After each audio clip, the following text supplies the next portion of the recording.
एक भी एलोपैथी दवाई का नाम बताओ जिससे कोई एक बीमारी ठीक होती हो। होती नहीं, आप कह रहे हो बीमारी ठीक एलोपैथिक दवाई से। आप बताओ ना, आपकी मम्मी पापा रिश्तेदार में कोई ना कोई बीपी की गोली खाता होगा। वो जब सवाल पूछते हो कि कब तक गोली खानी है तो जवाब क्या मिलता है? जिंदगी भर। तो फिर वो इलाज है क्या? इलाज का मतलब होना चाहिए 2 दिन 10 दिन 15 दिन खाया जाए फिर छूट जाए। हाँ। अच्छा, शुगर की गोली कब तक खानी है? जिंदगी भर। थायराइड की गोली कब तक खानी है? जिंदगी भर। डायलिसिस कब तक कराना है? जिंदगी भर। अब मैंने स्टंट डलवा लिया, उसके बावजूद गोली कब तक खानी है? जिंदगी भर। तो ये तो मार्केटिंग है, बिजनेस हो रहा है। इलाज कहां हो रहा है? इलाज कैसे मिलेगा हमें? अच्छा मुझे बताओ, जंगल में जानवर रहते हैं, वो हॉस्पिटल जाते हैं क्या? नहीं। जब 2 जानवर जंगल में लड़ते हैं, घायल हो जाते हैं, वो क्या करते हैं अपने आप को ठीक करने के लिए? वो तो सर अपने आप ही ठीक हो जाए। कैसे? मान लो कोई दो जानवर लड़ पड़े और उनको खून निकलने लग गया, मतलब कोई स्किन छिल गई उनकी, वो क्या करते हैं? क्वेश्चन से पढ़ रहे थे, ऑटोमेटिक उनका ब्लड क्लॉट हो जाता होगा अपना। वो अपनी जीभ से चाट चाट के ठीक कर लेते हैं, और जिस जगह पे जीभ नहीं पहुंचती उस जगह को मिट्टी पे घास पे लौटते हैं, वो ठीक हो जाते हैं। और हम लोग क्या करते हैं? चलते हैं डॉक्टर के पास। अच्छा जानवर, आपने कभी कोई जानवर पाला है? आपने भैया तीनों में से किसी ने कोई कुत्ता पाला हो? पाला है। आपकी किसी गर्लफ्रेंड ने पाला होगा? नहीं पाला मैंने, मेरे पास है डॉग एक। अच्छा, जब वो बीमार पड़ता है क्या करता है? बीमार पड़ता है तो उसको मतलब खाना खाना छोड़ देता है वो। ओके, और क्या करता है? खाना नहीं खाता और कोने में बैठा रहता है, हाँ उदास शांत होकर। हो जाता है, ज्यादा घूमता फिरता तो नहीं। वो कौन से स्कूल में जाता है? किसी स्कूल में किसी यूनिवर्सिटी में? आपने कोई ट्यूशन लगाई है उसकी? सर उसकी ट्यूशन लगाई थी, मास्टर ने हाथ खड़े कर दिए, ये नहीं सुधरेगा। ट्यूशन लगाई तो थी उसकी कि वो बैठो तो बैठ जाए, पर वो माना नहीं। अच्छा, ये उसको ज्ञान कहाँ से आया कि जब बीमार पड़ो तो खाना छोड़ देना है? ये सर कुदरती कहेंगे इसको तो। और हम बीमार पड़ते हैं, हम क्या करते हैं? हम खाना खा के दवाई लेते हैं कि एंटीबायोटिक खानी है, अच्छा, जब थोड़ी हम बीमार ब्रेड खा पड़ते हैं लो। और हम बोलते हैं ना मेरा मुंह कड़वा हो रहा है, हमारी मम्मी आती है, जरा सा खा ले। हम बोलेंगे नहीं नहीं मम्मी मुंह कड़वा नहीं, खा, हलवा बना दूं, हाँ। पीली दाल खा ले, खिचड़ी में दही डाल दूं, दलिया खा ले। हमारे घरों में खिलाया जाता है। अच्छा, आपका मूड खराब है, गुस्से में हो, लड़ाई में हो, और आपने कहा मैं खाना नहीं खाऊंगा, तो बाकी सब क्या करते हैं? मनाते हैं खा ले। मेरी कसम लगे खा ले, बाबू खाने से क्या नाराजगी, ये इस देश में होता है। जबकि बीमार होने पर, टेंशन होने पर खाना नहीं खाना होता। एग्जाम्पल, आपके घर मिक्सी है, हाँ। जब सामान पीसते हो गर्म हो जाती है तो क्या करते हो? मिक्सी गर्म हो जाती, बंद कर देते हैं। बंद कर देते हो। क्यों? कि ठंडी हो जाए, वरना फूक जाएगी ऐसे। फूक जाएगी। तो भगवान ने भी एक सिस्टम बनाया कि जब हम स्ट्रेस्ड होते हैं, एंग्री होते हैं, अपसेट होते हैं, रो रहे होते हैं, तो हमारी बॉडी में एंजाइम नहीं आते हजम करने वाले, तो उस दिन खाना नहीं खाना होता। और हमारे घरों में क्या होता है, पहले कोई मरता था ना तो किचन 3 दिन के लिए बंद कर देते थे। आजकल क्या होता है, जिसका पति भी मरता है ना, 2.5 घंटे बाद ढाबे से रोटी आ रही होती है, और पता क्या समझाते हैं, बाबू कोई गल नहीं, मारता गया, खा ले खा ले खा ले। क्यों? वाई? हमारी बॉडी अनफिट है, आज नहीं ले सकती खाना। क्यों? खाना इंपॉर्टेंट क्यों बना दिया हम लोगों ने? जबकि कुत्ता बीमार होने पे खाना छोड़ रहा है, बिल्ली छोड़ रही है, कबूतर छोड़ रहा है, चिड़िया छोड़ रही है, तोते छोड़ रहे हैं, तुम्हें खाना है और सबका माल खाना एक माइंडसेट भी तो होता है ना कि आप जैसा खाओगे, मतलब फिट रहना बेसिकली लोगों का मोटिव है कि एनर्जी रखनी है, फिट तो रहना है। एनर्जी वाला फूड खाओ ना जिससे एनर्जी आए। तो सर जब कोई बीमार हो तो क्या उसे एनर्जी के लिए, जैसे बॉडी वैसी बहुत डाउन है, उठा नहीं जा रहा, तो कुछ खाना नहीं चाहिए कि एनर्जी आए? किस चीज से एनर्जी आएगी? वो खाना चाहिए ना। फिर क्या आप बताओ, क्या क्या है? खाएं? आप बताओ। चलो, फ्रूट। अरे बीमारी की बात करते हैं ना, फॉर एग्जांपल बंदे को बुखार हो गया, 102 बुखार है, अब वो क्या करे आपके हिसाब से? उसे क्या खाना चाहिए? सबसे पहले उसको 3 दिन के लिए खाना छोड़ना है। खाना ही नहीं है। खा ना, नाम ही है ना उसका। हाँ ठीक है। भोजन करना है, भोजन करना है वो। यानी कि फ्रूट्स खाओ, नारियल पानी पियो, सैलड खाओ, गर्म पानी पियो, भूख लगे स्प्राउट्स खा लो, नेचुरल चीज खाओ जो खाना है। अब मैं आपको एक ऐसा फॉर्मूला बता सकता हूं सारे दर्शकों के लिए, आपके पॉडकास्ट के, कि आज के बाद कभी भी बुखार हो गोली नहीं खानी, 1 घंटे में बुखार ठीक हो जाएगा। हाँ सर ये बता दो। मतलब पूरी दुनिया को बोल रहा हूं, ना पैरासीटामोल, ना डोलो, ना कालपोल, ना ब्रूफन, कुछ नहीं खाना। क्या खाना है वो बता देता हूं, और क्या करना है वो इंपॉर्टेंट है। ठीक है? मतलब बुखार में गोली खाओगे तो किडनी फेल होगी, लीवर खराब होगा, कभी मतलब ये जो आज किडनियां फेल हो रही हैं, लोग पड़े पड़े खड़े खड़े गिर रहे हैं, बहुत बड़ा मतलब दुनिया में ना सबसे खराब गोली अगर कोई है, आप बताओ कौन सी है?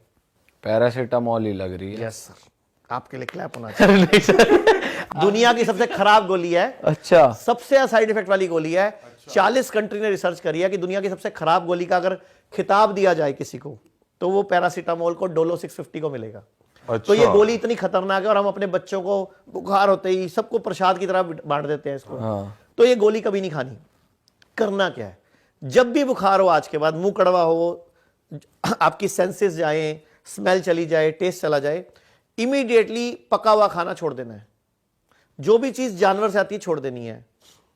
एक बड़ी बाल्टी लेनी है, उसमें इतना पानी भरना है जिसमें पांव डूब जाए, पिंडली तक, पूरी घुटने तक पांव डूब जाए, और गरम गरम पानी 40 से 42 डिग्री 30 से 40 मिनट ऐसे बैठना है उसी पानी में पांव डुबो के। और अगर पानी ठंडा होने लगे तो 2 डिब्बे निकाले, 2 गरम डाल दिए, मतलब गरम को मेंटेन करना है उस टेम्परेचर पे, और गरम गरम पानी सिप सिप करके साथ में पीना है। 80 से 90% चांस है कि आपका एक ही बार में बुखार छुट्टी हो जाएगा, आपको पसीना आएगा। बुखार हमारा मित्र है। आयुर्वेद कहता है फोड़ा, फुंसी, उल्टी, दस्त, जुकाम और बुखार ये सब मित्र हैं, लेकिन हमने इनको दुश्मन मान रखा है।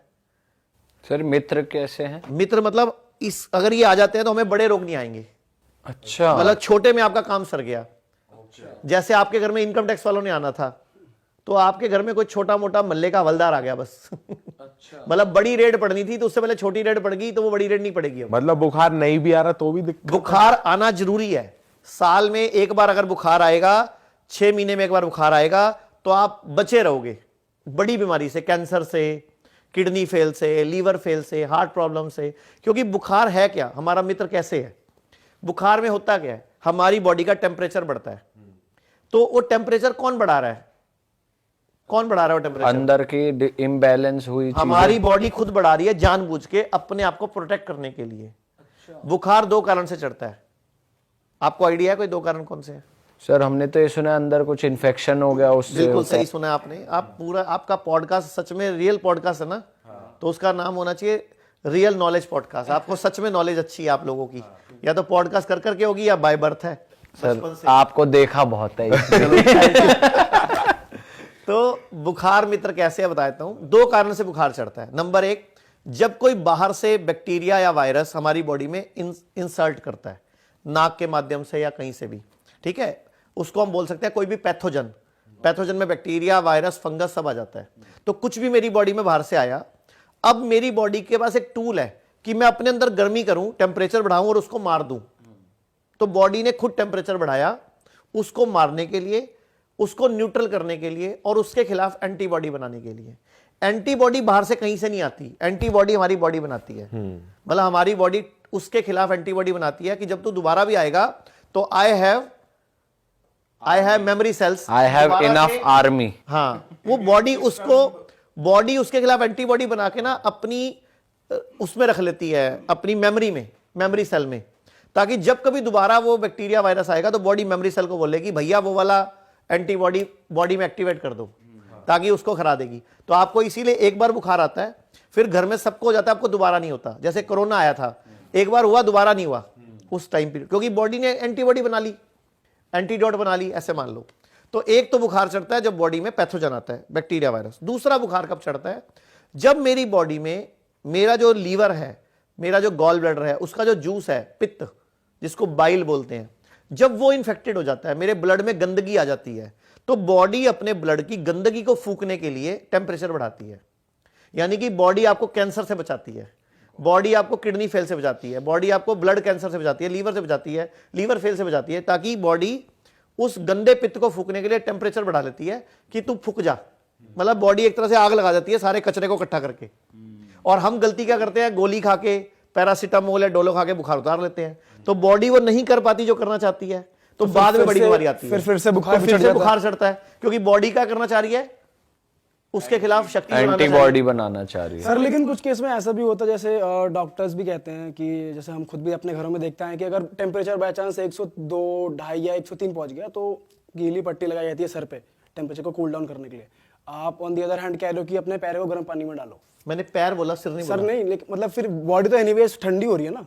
देखो ठंडी कहाँ हो रही है, जब आप गर्म पानी में पाँव डालोगे और 1 कप गर्म पानी पियोगे तो 1-1.5 डिग्री टेम्परेचर बढ़ेगा उससे। लेकिन बढ़ते ही जैसे ही बॉडी का वो लेवल आया जहां जिस पे बैक्टीरिया मरेगा, जिस पे वायरस मरेगा, जैसे ही बॉडी का वो टारगेट अचीव होगा, एकदम विद इन 5-10 मिनट्स में बुखार नीचे आ जाएगा, पसीना आएगा आपको और बुखार एकदम नीचे आ जाएगा, क्योंकि बॉडी का टारगेट अचीव हो गया ना।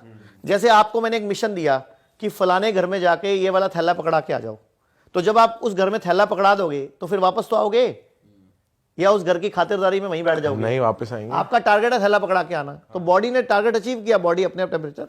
तो दोबारा नहीं चढ़ेगा इस केस में? अगर दोबारा चढ़ रहा है इसका मतलब आपकी बॉडी अभी भी किसी और इन्फेक्शन से लड़ रही है, तो दोबारा वही उपाय करो, वही गर्म पानी वाला।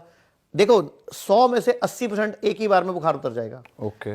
10-15% चांस है आपको ऐसा 2-3 बार करना पड़ेगा, जैसे अभी करा, शाम को फिर कर लो, अगले दिन सुबह फिर कर लो। नुकसान थोड़ी है। वैसे ही मैं बोलता हूं आज आप एक काम करना, आज के बाद कभी भी किसी को हार्ट की प्रॉब्लम हो, किसी को लीवर फेल हो, किसी को किडनी फेल हो, कोई भी बीमारी हो, आप सब ये कर लो। इससे वैसोडाइलेशन हुआ, बेसिकली आपने गर्म पानी रखा, इससे हुआ क्या, आपकी नसें खुली, डायलीट हुई, सिकुड़ी खुली, तो ब्लड सर्कुलेशन बढ़ा। आप सबने सुनी है अकल पैरों में होती है कहावत, अकल घुटनों में होती है, लंबे आदमी की होती है, फौजियों की होती है, सुनी ऐसी बात? सर अक्सर नेगेटिवली ज्यादा यूज किया जाता है कि तेरा दिमाग तो घुटनों में है तेरे। क्यों बोलते हैं ऐसा? कई उनको डम लोगों के लिए ज्यादा यूज की जाती है कि तेरा दिमाग पिछवाड़े में है, तेरा दिमाग तो तेरे घुटनों में है, यहाँ पर यहाँ से खाली है, पैरों में दिमाग है, ऐसा। एक्चुअल में इसके पीछे साइंस क्या है? अच्छा। हमारे जो ब्रेन है, हमारी बॉडी में कितना ब्लड है? हमारी बॉडी में कितना ब्लड है? हाँ, कितना खून है टोटल? ये नहीं पता। आइडिया बताओ। ये जरूर पता, 75% लिक्विड है। नहीं, खून कितना है? कितनी क्वांटिटी में है, लीटर वाइज? हाँ, लीटर। ये नहीं पता सर, ये नहीं हमारी पता। बॉडी में 5 लीटर खून है अच्छा, लगभग। ओनली? हाँ, 5 लीटर खून है। अब 5 लीटर खून में जो सिर है, इसमें सिर्फ 150 ml होता है। ओके। एक हमारे सिर में एवरेज 150 से 170 ml होता है, ठीक है? और एक पिंडली में लगभग 250 ml होता है, तो दोनों पिंडली में कितना हो गया? 500 ml। तो सिर का 3 गुना खून कहां पड़ा है? पैरों में। पूर्वजों ने कहावत क्या बनाई? अकल कहां है? घुटनों में है। अब आई समझ? अब ये हमारा बेसिकली ये हमारा पहला हार्ट है। दूसरा हार्ट कहां है? हमारी बॉडी में कई सारे हार्ट है। पहला हार्ट ये है, दूसरा इंपॉर्टेंट हार्ट क्या है? दूसरा इंपॉर्टेंट हार्ट यही ये है। रहा पिंडली में। अब अपने बैठे हैं ना, आप सिर्फ कुछ मत करो, बैठे बैठे ऐसे ऐसे करते रहो, थोड़े थोड़े पैर लाते रहो, ऐसे हल्के हल्के हल्के हल्के। आप 1 घंटे में 30 मिलीलीटर, आपकी 30 ml शुगर कम हो जाएगी, आपकी 30 मिलीग्राम सॉरी ब्लड में। मतलब ऐसे करके आपकी शुगर ठीक हो जाएगी। जबकि हमारे घरों में पैर हिलाना गलत आदत बहुत आता है। हाँ, हमने एक ऐसे रिसर्च बोलते हैं, पैर मत हिला। अपशगुन कहते हैं कि अपशगुन है कुछ तो। फालतू बात करते हैं ना, जो काम की बात है। अभी हमने एक रिसर्च करी, हमने 1195 लोगों का इंटरव्यू लिया अभी जस्ट 1 महीना पहले। पूरे देश में जो दर्जी थे, दर्जी जो पैर से मशीन चलाते थे, वो वाले दर्जी जो जिनकी मशीन में पैर मतलब पैरों में मशीन लगी हुई है वो वाली, हमने 1195 दर्जियों का इंटरव्यू लिया। एक को भी शुगर नहीं है, एक को भी बीपी नहीं है। हमने पूरे इंडिया में एक चैलेंज छोड़ा 23 फरवरी को कि अगर 30 दिन के अंदर मतलब 1 हफ्ते के अंदर कोई भी एक दर्जी लेके आएगा जो पैरों से मशीन चलाता है और उसको शुगर हम 1 लाख रुपए देंगे। अच्छा। आप सोचो, हमें पूरे टोटल 1400 लोगों के लेटर आए, लेकिन उसमें एक को ही शुगर निकली, और सॉरी 2 को निकली, जिसमें एक के तो मशीन पे मोटर लगी हुई थी। तो हम क्या करें भाई हमने तो बोला था पैर हिलाने वाली मशीन, और एक को निकली। वो भी क्यों निकली? क्योंकि उसका पेनक्रियास का ऑपरेशन हुआ है। अच्छा। तो आप सोचो कि हमने 1 लाख का चैलेंज दिया, यानी कि अगर शुगर भगानी है तो क्या करना है? दर्जी बन जाओ गले में 1 इंची टेप टांग लो, थोड़े थोड़े पैर हिला लो बैठे बैठे, थोड़ी थोड़ी सिलाई भी कर दो। हाँ थोड़ी थोड़ी सिलाई भी कर दो